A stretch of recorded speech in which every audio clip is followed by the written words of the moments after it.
In life, there are things that never disappear. Memories, experiences, and little big things that remain in our hearts forever. They become an integral part of us, and from time to time, they resurface, making us fall into a state halfway between dream and reality, nostalgia and joy. If you're curious, stay connected, because today it's Christmas.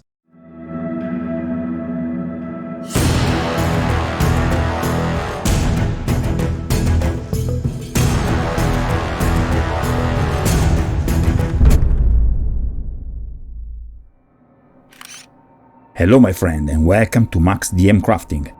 In this series I will take you hand in hand on a journey through my best dungeon sets. I will show you their composition, some of the ideas that have made them famous on the tabletop gaming community. We will see together some of the most amazing of my underground scenarios, going from very intricate sets like my Silent Tomb to very large sets like those inspired by famous video games such as Diablo or Skyrim.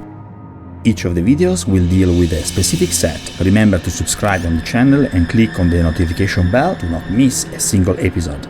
If you like my content and want to see more, you can support the channel on Patreon. Every week, exclusive content and the security of allowing the channel to continue and do better and better.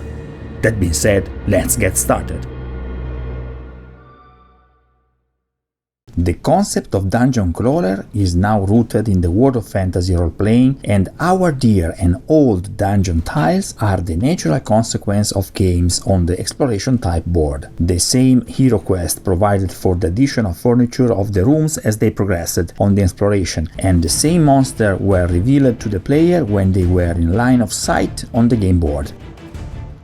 From a game board that, albeit with millions of possibilities, somehow bound the dungeon master to a limited space, thanks to the dungeon tiles, new horizons have opened and the space limits have been definitely demolished.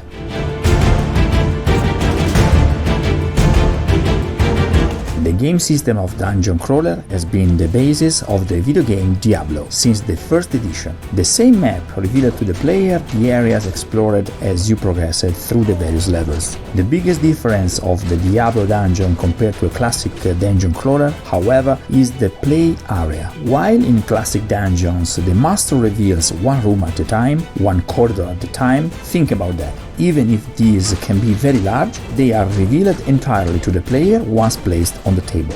In a Diablo dungeon, the areas are always very large, revealed with the so-called ray technique. That is, everything that surrounds the character's light zone is acquired from the map and therefore by the player.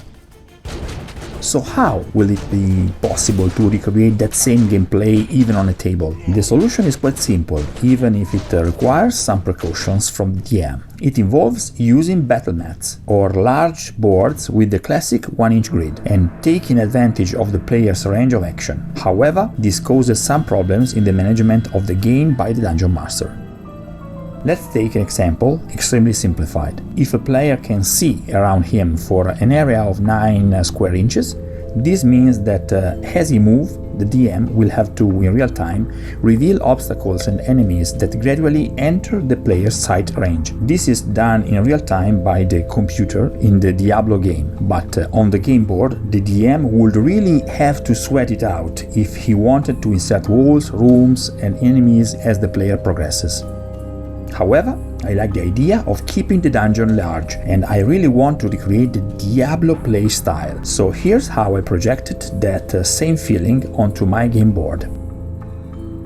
First of all, the difference is that the rooms and corridors are distributed around large areas. This allows me to show the players the presence of a certain room within a macro area and to reveal its contents only once the door is open, just like in a good old hero quest. Anyway, the rooms you see in this video are those of Clever Paper. Watch the suggested video where I unbox their dungeon set. These macro areas will be made available immediately to the player at the level of walls, rooms and furniture, while the monsters will be displayed only where in the higher line with the player there are no obstacles that obstruct their view.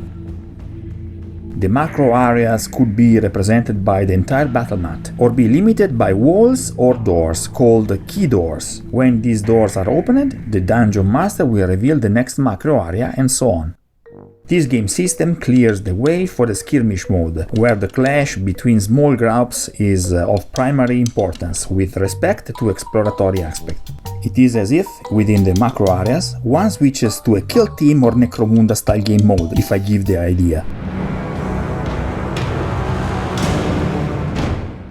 The Diablo video game is a milestone in the history of gaming. Its atmospheres are printed in the minds of millions of gamers. The theater of the mind is therefore certainly already influenced by the graphics of the Lord of the Terror saga.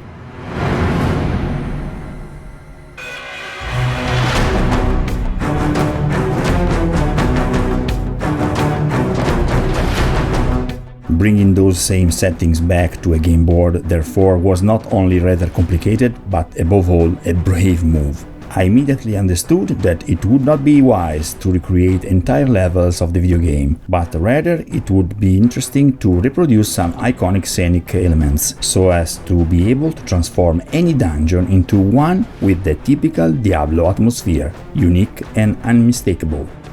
The staircase leading to the lower levels, as well as the first staircase, the one under the Tristram Cathedral, were certainly a good choice.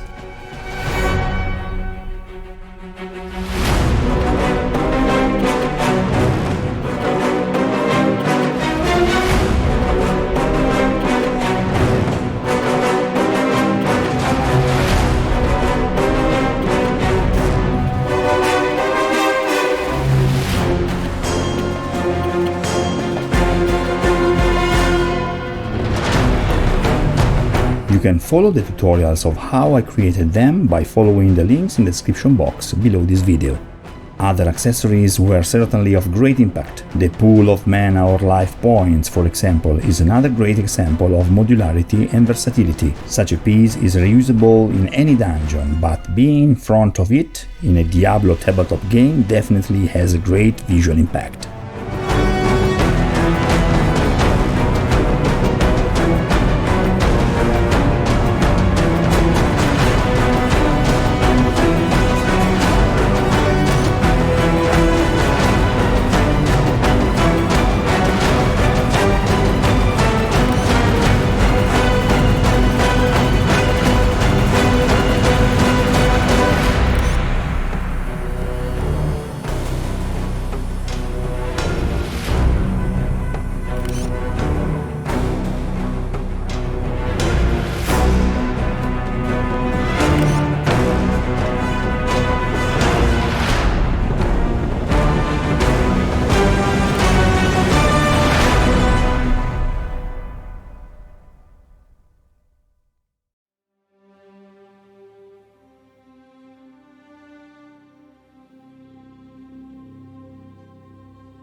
Do any of you remember the first chapter of the Diablo saga? Well, the vibes that come from this set have the same flavor as the first chapter produced by Blizzard. It's not possible to observe a dungeon like this and not to think of the phrase "The sanctity of this place has been fouled."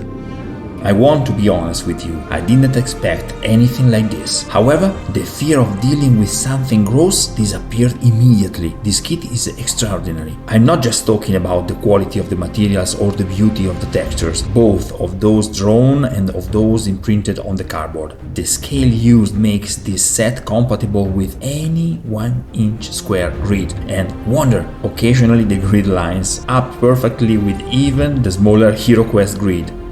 I love the purity of tabletop gaming. I love collecting originals, and now it's not secret. My heart will always be tied to HeroQuest, but I do not disdain contamination. What I mean is that if we talk about a good quality and a compatible scale of measurement, I am not at all opposed to combine different games to push the play experience to the maximum. This set will definitely go with my HeroQuest pieces in my game campaigns. In fact, another fantastic element is certainly the furniture. They are perfect in any game contest.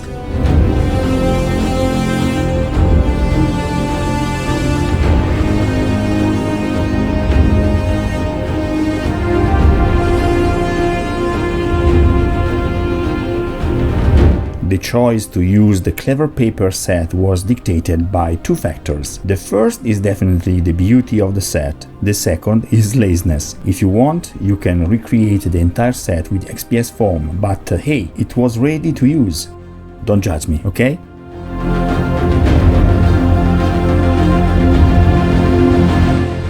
If you want, take a closer look at Clever Paper and find the link to the dungeon set in the description box below this video. Thank you all for joining me in this slightly different episode. Thanks for watching and as always, happy crafting!